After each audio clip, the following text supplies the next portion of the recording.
How's it going, friends? It's been a while, but I finally got the internet back, so today we're going to do the next step on how to set up a freshwater aquarium. As you see here, I've laid out a few different types of substrate. These are probably going to be the most common ones you're going to come across. I'm pretty sure these are pretty much all the ones you're going to really come across when it comes to setting up a tank. So, the first two that you'll see are going to be either natural gravel, like you see here, or I call this unnatural gravel. It's more of the colorful stuff, the rainbow colors. This is blue. You'll find it in all sorts of variations. The next thing is going to be either sand, or then you start going into the planted stuff. You have fluorite, which is kind of like a clay and rock mixture. You have dirt. This is some more sand, but a finer consistency. This is the fluval stratum, and this is a little bit of sphagnum. I'm going to talk about that in a second. So, when it comes time to putting your tank together, you're going to really want to see what kind of tank you want to do. If you want to do a cichlid tank, then you can either look at either the gravel or just some sand.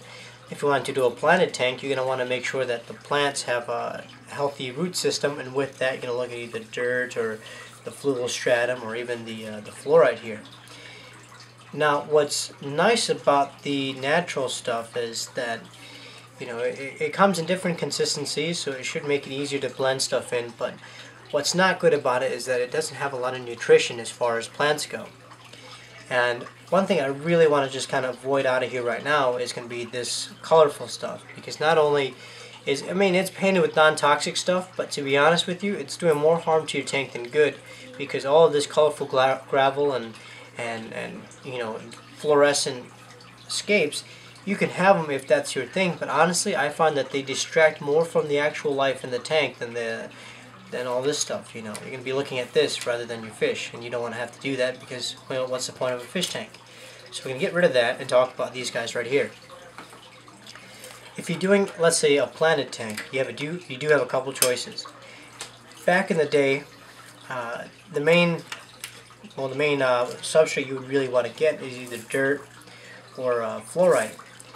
Fluorite has actually gone down a lot in price because more people are switching over to the stratum and ADA soil and all that good stuff, the Eco-Complete.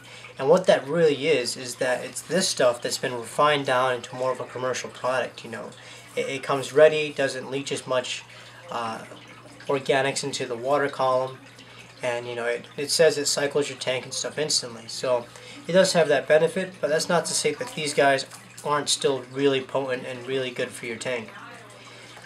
I personally use a mixture of these things depending on the layout that I want to do. I first started off using just your basic gravel, and then I found out that my plants weren't doing so good because they weren't having anything to really munch on down there. So gravel's good, but no nutrition. Then I moved over to fluorite. Now fluorite's great, but when you first set it up, it becomes really dusty, and it's not the best if you want like an instantly good look. So it takes some time to get seeded in there and kind of clean itself up a bit. Last year, I want to say, I started really looking into dirt. Saw some other videos online, and I got the idea from other websites, and it seemed like a really viable solution, because why not? Plants grow in dirt in the wild, why wouldn't they grow in dirt in my tank? So the way people use dirt is that you'll get organic dirt with no hormones or pesticides or anything like that, no fertilizer in there. Organic dirt, put it in your tank, moisten it a little bit to where it's almost like a mud pie consistency, and then you would cap it with something. When you cap it, it means you'd either put like a gravel or a sand on top of it to keep all that dirt particles kind of seated in the bottom of the tank. Now, although dirt is great for plants, it does have a few drawbacks. Whenever you try to pull a plant out of the root system, or the root system out of dirt, it kicks up a lot of debris and it clouds your water tremendously. But it does have a lot of nutrition in there for the plants. But the dirt also kind of dies back after about a year or two. So you're going to have to want to recharge it. A way to kind of give dirt an extra boost is to kind of mix in clay. And that's what's nice about the fluorite. The fluorite can be used as it is, or you can cap it off with something else. With that, you can have a lot of nutrition. It'll tell you right in the package, I believe. If not, you can find it online.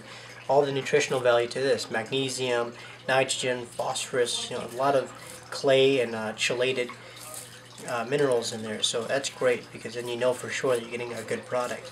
And then if you don't like the way it looks, you can also cap it with other stuff, with more of like an inert substrate, or something that looks a little bit more cosmetic. And you find this a lot with even the big guys' tanks. They'll use a large granule for nutrition and then cap it with a smaller granule for looks.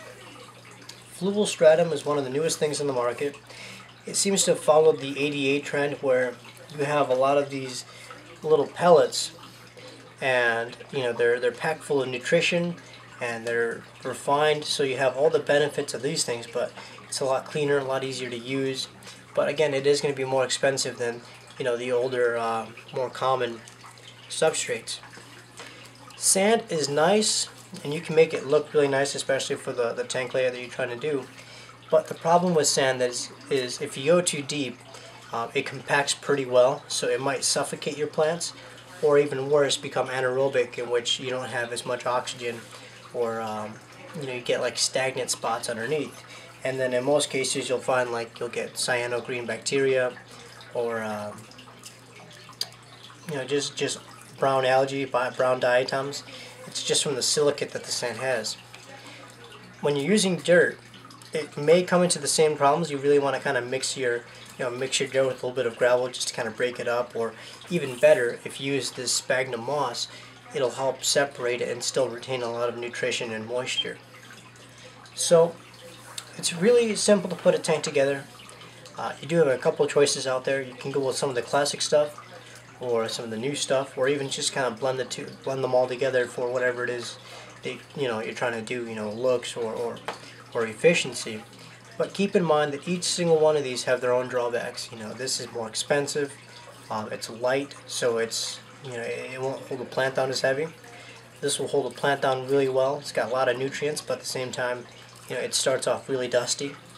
This is cheap, effective, but at the same time, if you're moving your plants around a lot, or if for any reason you have to pull a big plant out of there because it's dying or something, it can get really messy and really of a pain in the butt to use.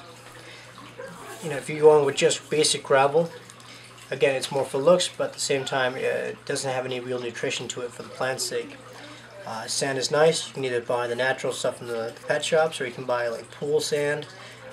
But again, it compacts really well, and so it could make your tank anaerobic, so you don't really want that. And then lastly, you can get the colorful stuff that you find in your wholesaler. It'll look cool if that's the look you're really going for, but to be honest, you want to pay attention to your fish, so something that's not going to distract from that but still look cosmetically well.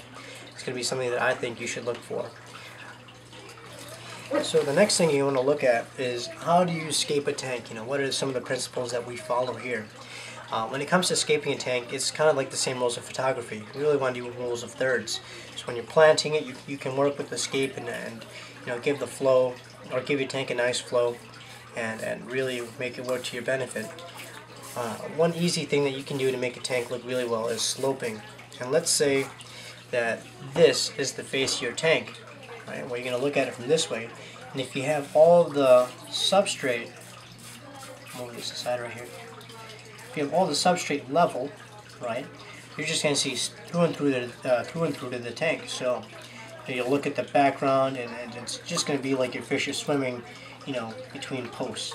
So what you can do to kind of make that better is if you add a little bit of a slope, right? Not only does it add depth, but at the same time, it causes your fish to swim more toward the front of the glass, right? Because it's going to be more kind of caught up back here, and so they'll be more drawn to swim toward the front, which is where you want them.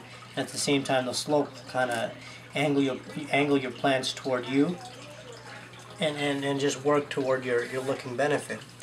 If, let's say, your tank is clear on both sides and you really look at it from both sides, you can still slope and then just give yourself a couple of hills, rolling throughout the tank, and just a different perspective. And don't be afraid that you can slope one corner and then go back and slope the other corner, kind of like a hill on each side. Oh, sorry. And so if you're looking at the tank dead on, you would have a slope in this side, right here, and you have a slope in that side, and then plan accordingly.